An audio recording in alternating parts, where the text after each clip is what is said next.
मुरीद येथील लष्कर तोयबाच्या प्रशिक्षण केंद्रावर हवाई हल्ला। मुंबईवरील दहशतवादी हल्ल्यातील अजमल कसाबनं याच ठिकाणी प्रशिक्षण घेतलं होतं। भारताच्या हल्ल्यामध्ये जैश ए मोहम्मदचे 4 लष्कर तोयबाचे 3 आणि हिजबुल मुजाहिद्दीनचे 2 तळ उद्ध्वस्त। एअर स्ट्राईकमध्ये मोठं नुकसान झालं, जैश ए मोहम्मदची कबुली।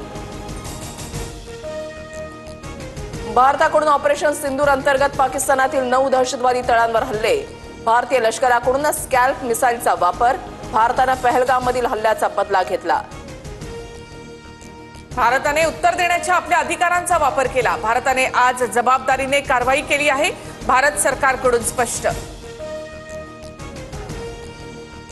भारताविरुद्ध दहशतवादी कारवाई करणाऱ्या दहशतवाद्यांचे 9 ठिकाणी हल्ले।